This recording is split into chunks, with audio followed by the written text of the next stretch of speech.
नमस्कार, मनी मंत्रा में आपके साथ मैं मेहराज दुबे। और जैसा कि आप जानते हैं, मनी मंत्रा में बातें करते हैं पैसे और पॉलिसी की। आज भी करेंगे। आज ये बात करेंगे कि क्या हमारे देश में जो डर पैदा हो गया है कि हम एक स्लो डाउन आ रहा है या आ चुका है, देश की इकोनॉमी की ग्रोथ वैसी नहीं होगी जैसी होना चाहिए, ये क्या सच है? और अगर सच है तो कैसे इससे कोप अप कर रहे हैं लोग? वो लोग जिन्हें नौकरी देनी है, वो लोग जिन्हें नौकरी पानी है, वो लोग जो कारखानों में काम कर रहे हैं, वो लोग जो बैंकों में लोन दे रहे हैं, ले रहे हैं, उन सब के लिए हमारे आपके लिए क्या मायने हैं इन आंकड़ों के? जब अचानक कोई रेटिंग एजेंसी आकर कहती है कि 5.8% नहीं 5.1% ही ग्रो करेगा इंडिया, तो उसके क्या मायने हैं? मनी मंत्रा में आज यही बातें करेंगे और इन बातों को समझाने के लिए और उस पर चर्चा करने के लिए मेरे साथ कुछ खास मेहमान हैं। दिल्ली स्टूडियो में मेरे साथ हैं Devendra Kumar Pant, director Fitch ratings, और हमारे साथ हैं Ramesh Vaswani, executive vice chairman Intex technologies. हमारे साथ कुछ खास मेहमान अभी और जुड़ने वाले आपको मिलूंगा जैसे वो जुड़ते हैं, लेकिन सबसे पहले देवेंद्र, क्या ये फियर रियल है कि हाँ स्लो डाउन आने वाला है, या क्या कहते हैं, किसको कहते हैं स्लो डाउन जिसकी बात हो रही है अभी? देखिए, ये फियर की स्लो डाउन आने वाला नहीं है, आ चुका है। स्लो डाउन आप देखिए, हम उस तरह से कहते हैं कि जिस रफ्तार से हमारी इकॉनमी 2003-04 से लेके 2008-09 तक बढ़ी, रफ्तार बहुत अच्छी थी। पहले हम 8% क्रॉस किए, फिर 9% क्रॉस किए, 9.5% तक पहुँचे। 2009-10 में जो ग्लोबल फाइनेंशियल क्राइसिस आया, उसके कारण ग्रोथ नीचे हुई। पर फिर हमने देखा 2010-11 और 11-12 में 10-11 में ग्रोथ बढ़ी। अब 10-11 के बाद हम देखें तो 2011-12 में ग्रोथ हमारी सीधे 6.7% आई, जिसपे पहले माना जाता था 7% से ऊपर रहेगी। तो इसको हम एक ग्रोथ स्लो डाउन कहते हैं। पर इसको अगर हम जो वेस्ट में हो रहा है, यूरोप में और अमेरिका में जो हालात हैं, वहाँ हम रिसेशन जिसको कहते हैं। रिसेशन में क्या होता है कि आपकी जो ग्रोथ है वो ग्रोथ की जगह डी ग्रोथ हो जाता है, आपकी जो ग्रोथ रेट है वो नेगेटिव हो जाती है, तो उसको हम रिसेशन कहते हैं। स्लो डाउन में हमारी इकोनॉमी बढ़ रही है पर बढ़ने की रफ्तार जो है वो घट रही है। ये इसका मतलब। जी रमेश, तो फिर एज अ बिजनेस पर्सन आप कहाँ ये पिंच फील कर रहे हैं इस वक्त? वो हमारे दर्शकों को समझाना चाहेंगे, क्योंकि आंकड़ों में उलझ के why 5.1 is worse than 5.8, why 5.8 was already worse than 6.7, ये कहाँ पिंच करता है बिजनेस में जब आप रियल पैसा गिनते हैं या कारखाने में काम होता है?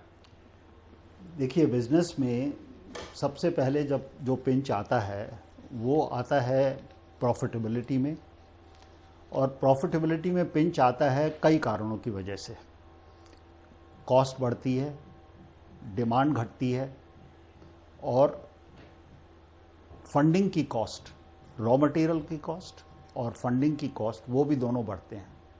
तो इस वक्त जो इंडिया में हम फेस कर रहे हैं कि जैसे हमारी अगर आईटी हार्डवेयर इंडस्ट्री है, और वैसे अगर हम ब्रॉडली देखें तो सारे कंज्यूमर ड्यूरेबल्स इंडस्ट्री में, मतलब जो लोग खरीदते हैं, जो कि हम कहते हैं फास्ट मूविंग कंज्यूमर गुड्स नहीं हैं, जिनकी लॉन्ग लाइफ है, तो कंज्यूमर ड्यूरेबल्स इंडस्ट्री में काफ़ी हद तक जो माल उसमें जाता है बनने में, वो इंपोर्ट होता है। तो पिछले एक साल में जो डॉलर की वजह से वॉलेटिलिटी ऑफ द डॉलर, देखिए 45 रुपये होता था, वहाँ से 57 रुपये पहुँच गया, और इस वक्त 56 रुपये के आसपास ही चल रहा है। तो रॉ मटेरियल कॉस्ट, पर सबसे ज़्यादा इम्पैक्ट फिर इसका ये भी आता है कि वर्क फोर्स, एम्प्लॉयमेंट अपॉर्चुनिटीज़ घट जाती हैं, और कंपनीज अपने वर्क फोर्स को इनफैक्ट कम करने पे तुल जाते हैं। सो ये सब इम्पैक्ट है। बिल्कुल। तो आदि गोदरेज, सीआईआई के प्रेसिडेंट और जाने माने बिजनेस लीडर आदि गोदरेज का कहना है एक चिट्ठी में सरकार को, वो कह रहे हैं कि is very concern about deteriorating macro economic situation.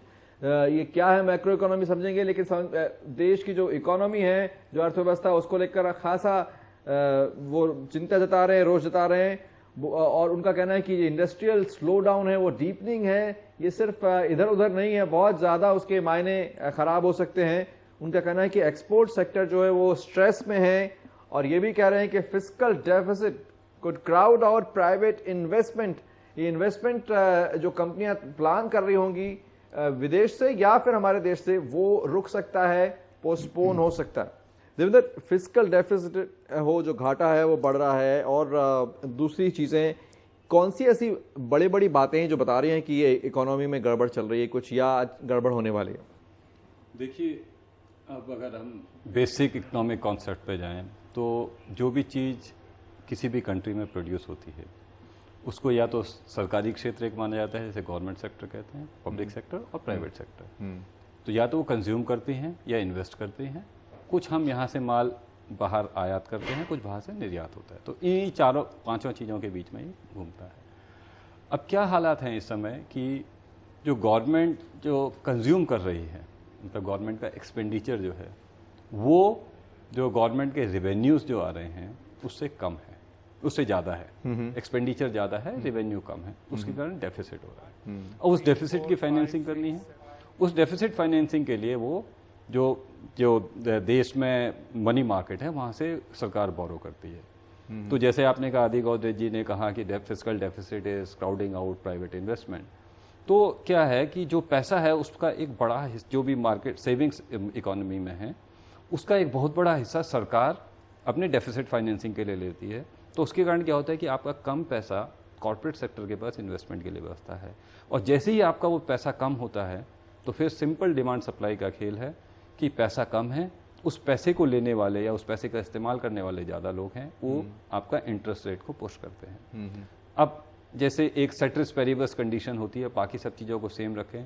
अगर मान लीजिए सरकार का घाटा 60 रुपये है, 100 रुपये की टोटल मार्केट में अवेलेबिलिटी है, 60 रुपया सरकार ले गई, 40 रुपया कॉर्पोरेट सेक्टर के लिए बचा।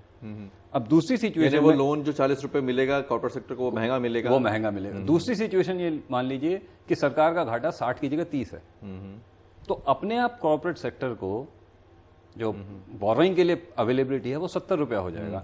तो जिसे कहते हैं कि मार्केट में लिक्विडिटी बढ़ाने के लिए, तो वो जो है सरकार सारा पैसा वाइप आउट कर रही है, प्राइवेट सेक्टर के लिए अवेलेबिलिटी कम है। India's #1 news app just got even better. Download NDTV's new app.